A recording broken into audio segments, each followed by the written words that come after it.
Na chama yafa SNNIT nkomo no efem kakra ansa ma bisa question bi a me di betwa to. We are SNNIT contributor. No na SNNIT say investment or the sika me so me contributor nti me so maka ho. Investment or the sika no koye no kai ya ba muti no opay obi a ana say private individual betimi di sika be him.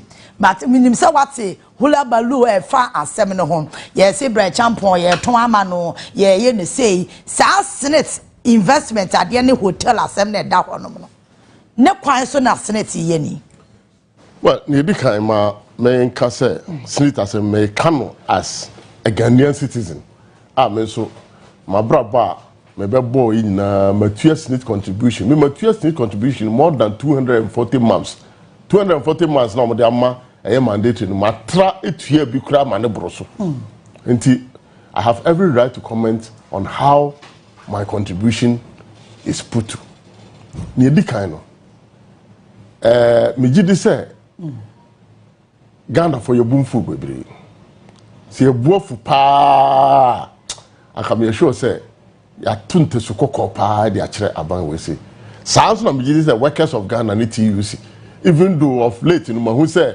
there's some little proactiveness. No, I think that it is almost getting late in the day because this is workers' money.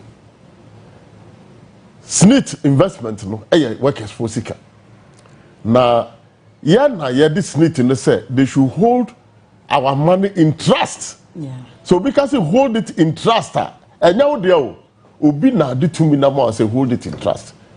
Inti kabaya Ghana for. Bebre betimi asori asensan signature akache won say about 10,000 Ghanaians can say board no kra na yempebo advance sound because they are not doing the right thing for us. Why I am not against anybody any Ghanaian be say ye betimi ye nyina yembo tae ne statement bi a champon ye successive government ne other politicians I say Ghanaians should take the commanding heights of business of the economy.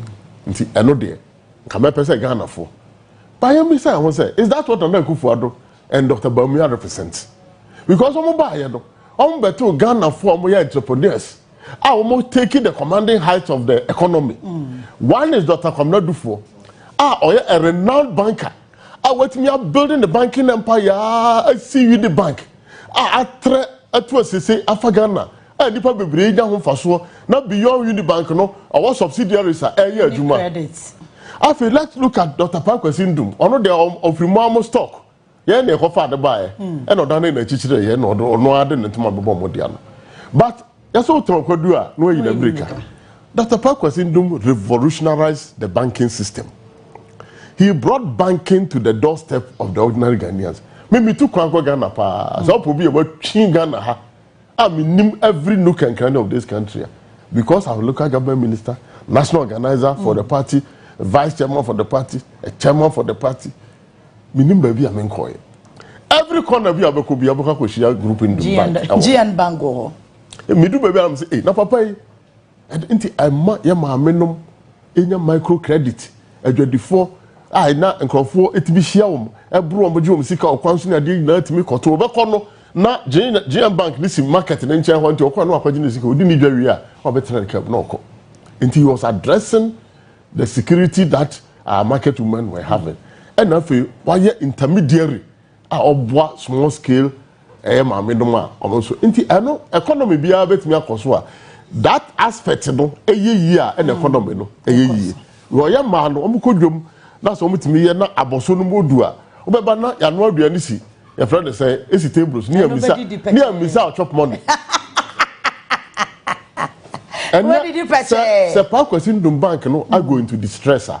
Do you know what we do to distress banks? Government comes in with an intervention. Lloyd Bank, they did same for them. In fact, in America recently, banks in Ibiwa almost go into distress. You know? The government came in to bail them out. And the government be bail you out. Now I be taking the supervisory role, no say. Yeah. Bank of Ghana ba betna okonso. Nia make sure say obeye bank ni ye. Na sika e dia be hwemu no. Adehye bia no who make profit na yetete. Nti bia be 10 to 20 years no.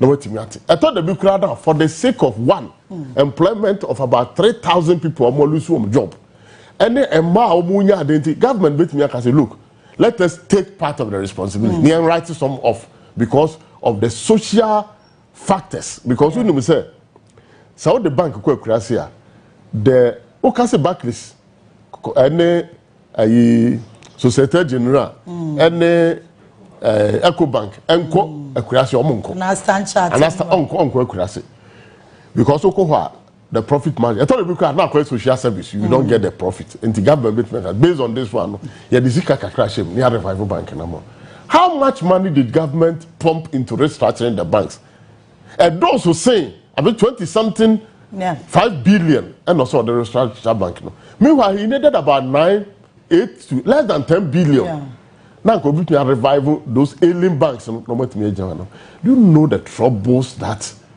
people have gotten as a result of this entino say aban per se oma individual Ghanaians it me take commanding height ewo business mu aka he should start with Dr. Kwamina Dufo ene Pakwesi Ndum UT Bank Kofi Amoaben ene omo aka no na nko waye sa dika ene no ka wo se hotel no so no wo ye ne sa de na ehu se wo operate simultaneous equation and the simultaneous equation they say what happens at the right hand of the equation must also happen at the left hand of the equation. So my mathematics 7 me right there because me fit school at check.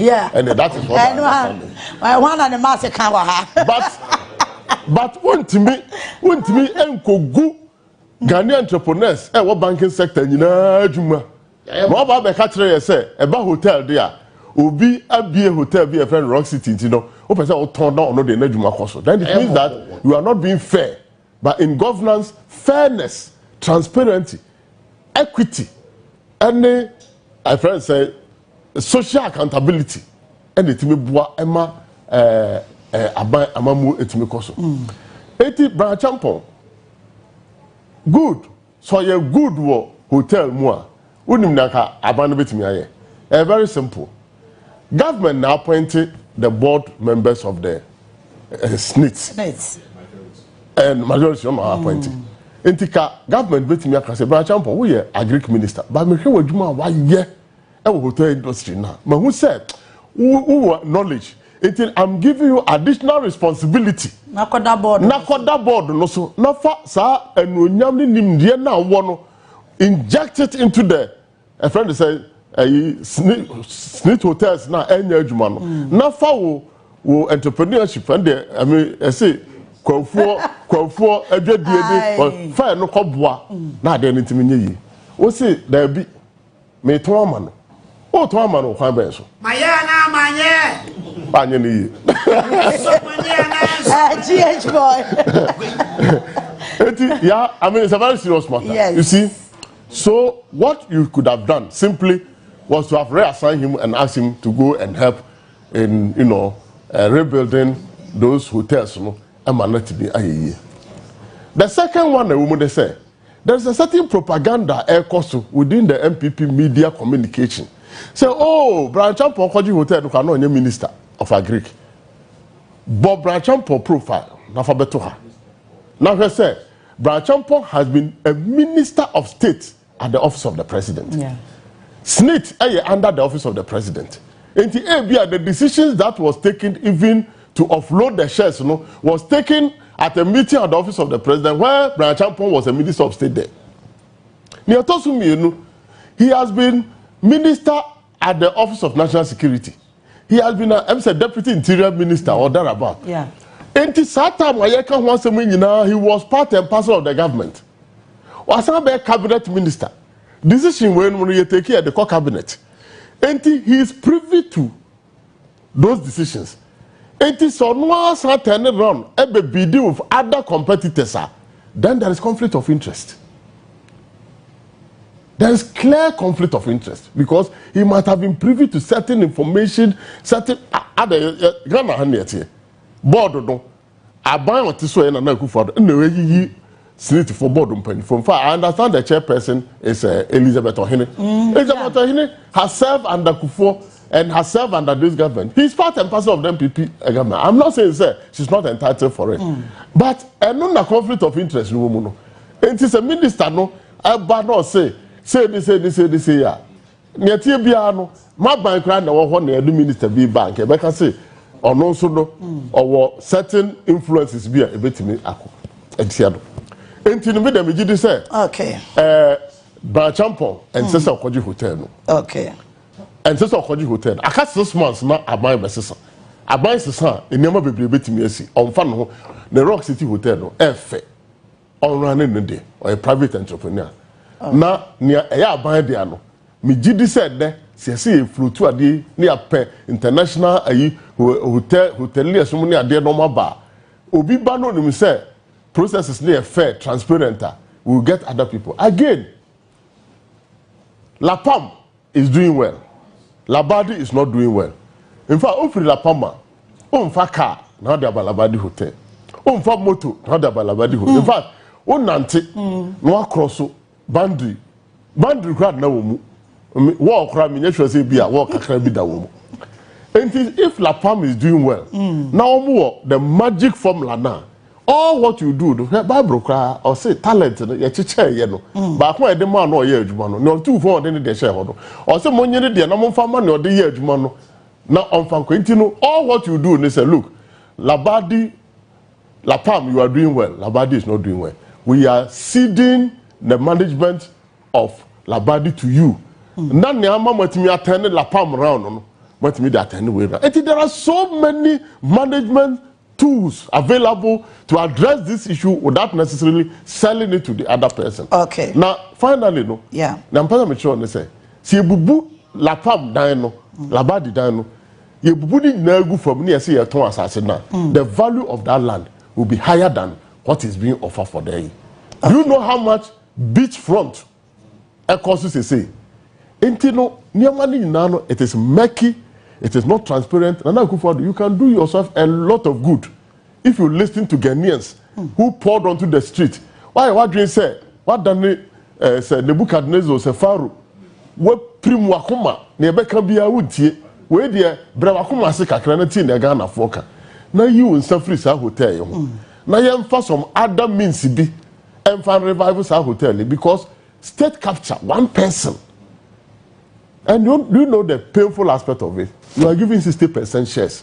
It means that Ghana has lost its say. Yeah. Because there's majority shareholder, no, they call the shot. Yeah. And you can say I buy take 60%.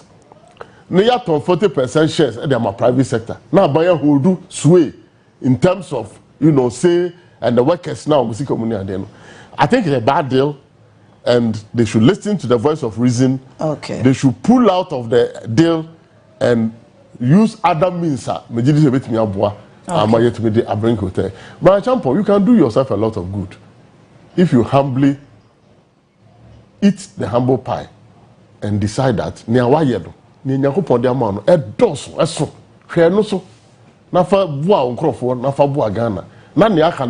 other people, because we cannot give 4 hotels to one person.